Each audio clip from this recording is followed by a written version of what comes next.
Alissa. Hi, Chelsea. Thank you for joining us today. We are here to have a conversation today about preparing for and building your professional identity at a career fair. And quick introduction for me, my name is Chelsea Ochoa. I'm a career counselor on our team in CLA and teach some of our courses as well.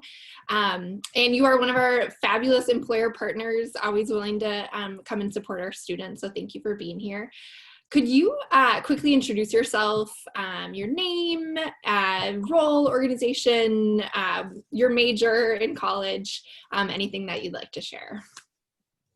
Sure. Thanks for having me again.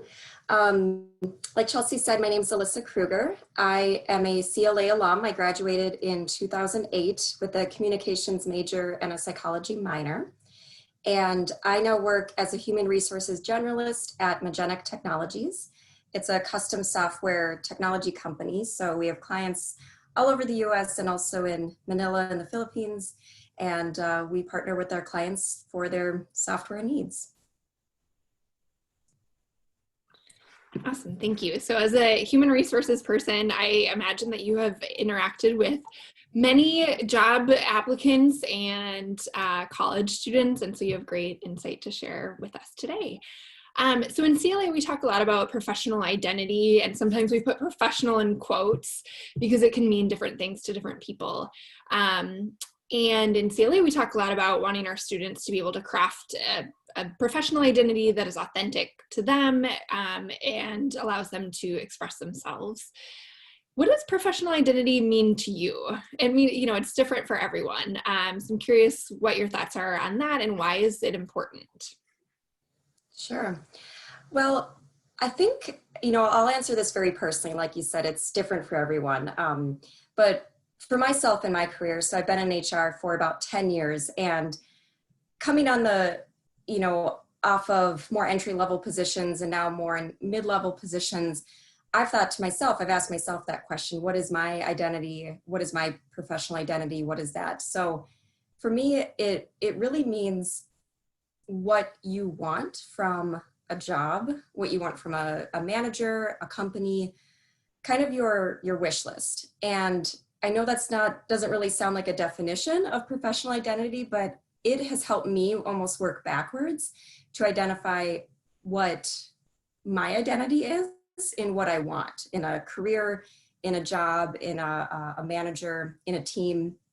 And it's helped me sort of break down, again, my wish list of, again, big picture, organizational, culturally, and then manager, my direct manager, getting a little bit more granular, my team, my coworkers, do I want friends there? Is it important for me to have autonomy? Or do I want to be more told what to do? And these are just examples, but that has helped me before to identify what my wish list is and what I like in a company, and then work backwards and then figure out how you portray yourself from that. So going with the example of you want autonomy in your job. You want to be able to, create your own things, not really, be able to check in with someone, but not really, you don't want to be micromanaged, which I don't think anyone really wants. So let's just go with that example. And if you do that, so that's what you want, then working backwards, you say, all right, if I want that, I want to be portrayed as someone who doesn't need to be told what to do or doesn't need to be micromanaged. So I'm going to, have integrity, accountability. I'm going to, do what I say I'm going to do, walk the talk or talk the walk, whatever, backwards. But doing that, I think, has helped myself in identifying how I want to be portrayed professionally and working towards those goals. That's great, thank you. And I like that it starts with you and your own reflection about what you want and where you're making the choices on how you want to show up, which is neat. So how can students build their professional identity at a career fair? Well, at a career fair, it's normally in person. Normally you're able to shake a lot of hands, make a lot of eye contact, mingle with your fellow classmates. It's normally looked a lot different than these days in 2020. So I think everyone, no matter where you are in life, and thinking outside the box. But also, you know, I wouldn't overthink it, but I would be prepared. And it's a fine line to over prepare and to just prepare.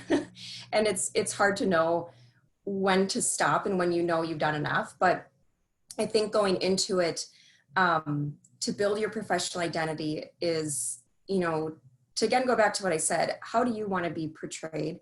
How do you want people to see you and think of you as a future colleague and a future worker at their company? So if you know, want to highlight certain aspects or certain qualities, there's things you can do to your resume that, you know, CLA would be more than happy to help you with, prep your resume. And other things you can do, you know, dress the part, put on, you know, shower that day, put on clothes that make you feel confident. And that'll go a long ways in preparing for that. And also just a general, you know, preparation, make sure that you do your research into what kind of companies and organizations you want to talk to. Specifically read, you know, if they have job openings, read those postings, because it often tells you what kind of attributes they're looking for, and that'll help shape how you prepare. And, you know, going with that, if they're looking for someone who's very detail oriented and has a lot of, you know, knowledge about spreadsheets or Excel, you know, maybe that's something that you look inward again about, okay, I'm attracted to that job for some reason. I like data entry, I like statistics, you know, math interests me, or whatever it is.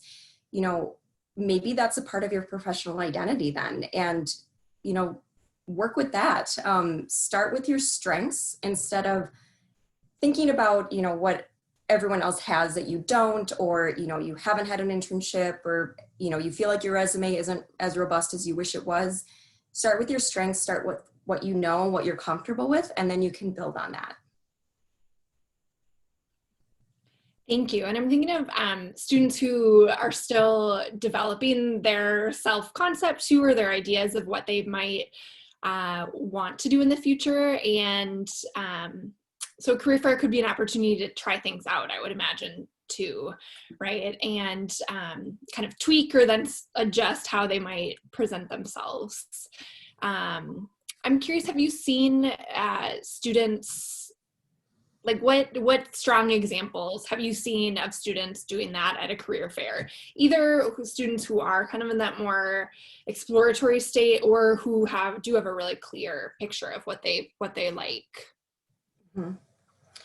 Yeah, for both of those examples. So the first one I'll talk about is, you know, the student who maybe is a junior, maybe, you know, isn't graduating yet, or doesn't really know what they want to do. I know I've been to plenty of career fairs when I was in that boat. And, you know, some booths I would come up to and I would know exactly what they do. I would know what I want to talk about. And other booths I'd walk by, again, I got the chance to walk by them, but, you know, I would stop and just have a conversation. So going with that, it's still important to have sort of an elevator pitch, you know, or some kind of like 30-second introduction of yourself. And if you don't know what you want to do, or if, you know, something looks intriguing that you want to learn more about, you can, you know, be honest about that and say, hi, my name's Alissa. I'm a, you know, junior at U of M majoring in communications. And I've heard of your organization and I'm interested.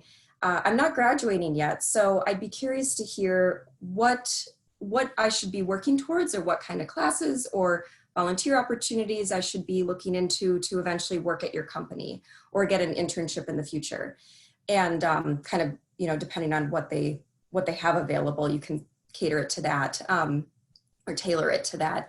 So it's being open and honest, but then it also gives you insight into, you know, if they say, well, you really need experience, you know, working with children, then, you know, you can maybe look at working part-time, you know, as a nanny, you know, this summer. I know a lot of people, I myself have young kids, and daycares are very up in the air right now. So it's just an example that you could look into. But So that's one example of someone, not really knowing, is still just being open and honest, but also don't just go up and ask a broad question and say, do you have any internships? Or what do you do? Or I'm graduating and I'm looking for a job. It doesn't come off as like you're prepared or like you're taking it seriously, or just you're casting too wide of a net where you're not tailoring your approach to each organization or company. The other example, if you really have a very honed in idea of what you want to do or companies you want to talk to, that's great. If you don't feel bad again, because a lot of people don't know what they want to do yet or who they want to talk to. But I would, examples I've seen of someone, that really sticks in my mind still is approaching the booth, or, saying hi to them, introducing themselves, and keeping it succinct, but to the point, sort of like the first example. Get to your point quickly, because they most likely have a lot of people to talk to. And it's really about people, or the people that have stuck out to me. It's been, when they know what the company does, I know you're a company that does X, Y, and Z. I'm majoring in this. I have a strong interest in this. Can you tell me more about this opportunity you have open? Or can you tell me more about, what I would have to do, what your application process looks like? Or can you tell me about, who you're looking for, your ideal candidate in this kind of opportunity? So it's connecting their interests and their passion, their skills, their major, their courses to the company. Anytime you can make that sort of, connection is great. Even if you are that first example we talked about where you don't know what you want to do, but you're learning more about the company and you're like, oh, I took a class in agriculture, or, whatever it might be. Then, you can say, oh, I've actually taken a class in that and I've really, found an interest in it.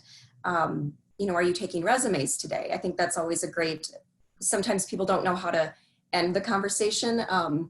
And a great way to say is, can I give you my resume today? Or how can I apply? And just always thank them for their time too. I know I'm getting a little off topic, but those are just a couple things that stick out. Yeah, those are all great tips. Thank you. And thinking about this fall and the virtual setting we will be in, I think many employers and students will be interacting in that virtual space for the first time, perhaps. Do you have any general advice for students as they prepare to navigate a virtual fair or virtual networking, even to think about it more broadly? Yeah. What I would say is, what I mentioned earlier, shower the day of, put on clothes that make you feel confident, and especially thinking about just, shoulder up. You can wear your sweatpants on the bottom, that's fine. But feeling the part will go a long way. But the preparation in general doesn't change a whole lot, whether it's virtual or in person. It actually can hopefully put you a little bit at ease, that you can hopefully be in a comfortable place, such as your home that you're already used to. Make sure you have good lighting, whether that's moving to a different room or whatnot, getting a lamp. I know I've had to get creative in my own house to find some light that works. Also find a place that you won't be interrupted, whether that's, by kids, animals, other family members, roommates, you name it. Try to limit any distractions. So put your phone upside down or away, to put in another room, turn off your email, social media, just really focus on what you need to focus on. And make sure you make virtual eye contact. I know it's, in Zoom meetings, when we see someone move, as in when you see yourself talk, I'm even doing it myself, it's your eye naturally gazes to that. So it's hard not to stare at yourself when you're talking, but look at the camera, because then that person feels like you're making direct eye contact with them. Smile, nod, when they're speaking, give clues that you're listening. Again, if you have to have your phone, on you, don't be obviously looking down at it. You have the advantage of having your resume up on your screen if you want, that you can toggle back and forth.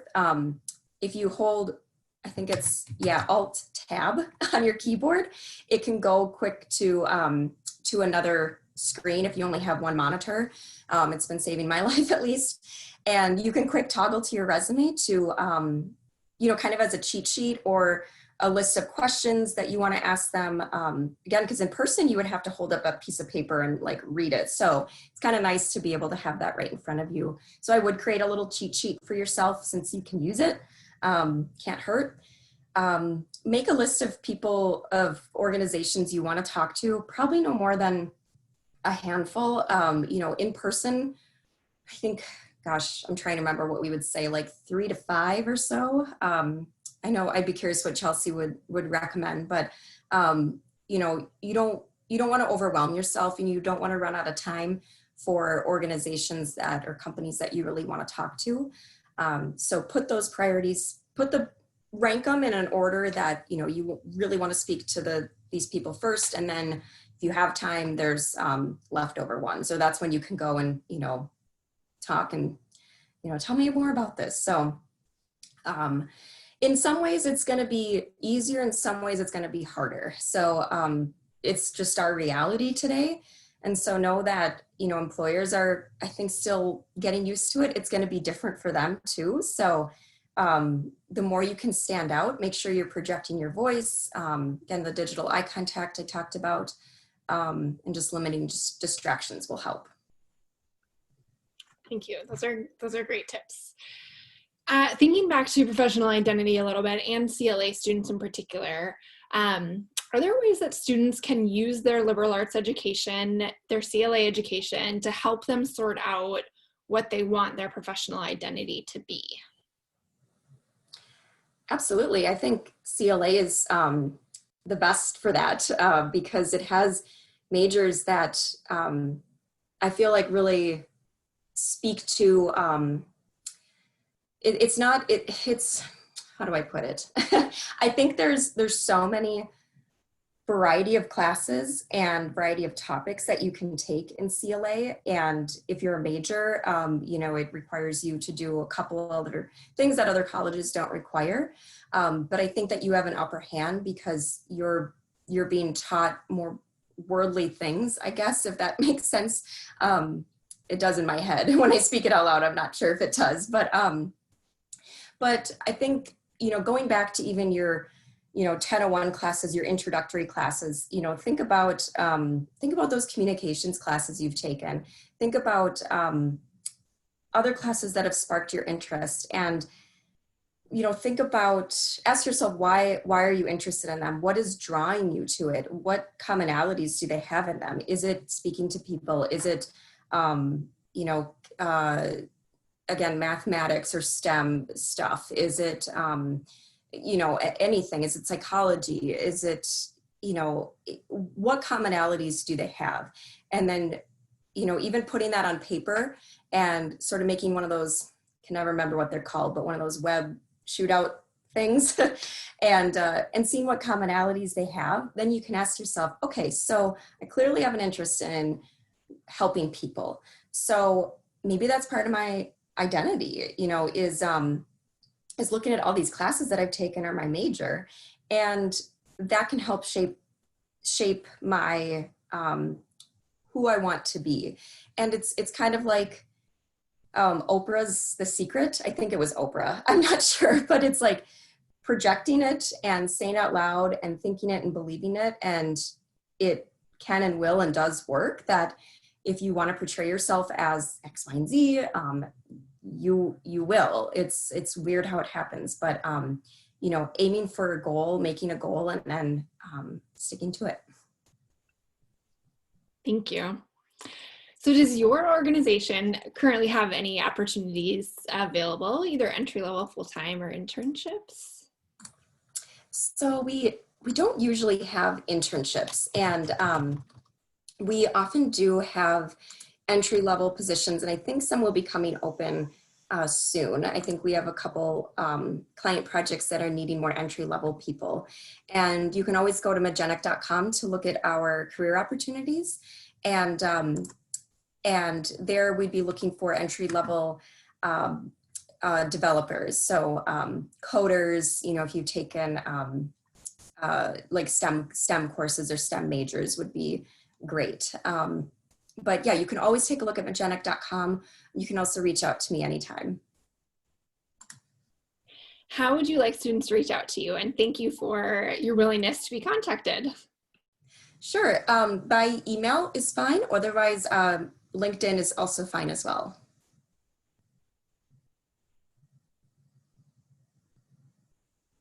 Perfect. Thank you. And then as we close, just any last tips that you'd want to leave for students? Just know that everyone is in the same boat as you. And while it may feel like you're climbing Everest right now, especially people who are looking towards graduation and, you know, this fall or this coming spring, know that you will find a job. The pandemic will end someday. Life will go back to normal, however it looks, but, you know, more jobs will open up. But I did graduate in 2008 when there was the housing crisis and the market crash then. And it was scary graduating at that time. And I took a call center job knowing I full well did not want to be, you know, a call center rep for the rest of my life, but it got me into an organization that I was able to apply internally within. So think creatively about jobs, keep an open mind, be curious of what's out there, because you never know, you know, if you know, for an entry level job, if you feel like it's a step below you, or you know, it's not part of your plan, that's okay. All of our plans, we're all going to plan H, I don't know right now. So just keep an open mind and stay positive, and that'll go a long way. And good luck to all of you. Thank you. That is fabulous advice. And we'll wrap it up there. Thank you for joining us, and we'll see you in the future. All right. Thanks, Chelsea.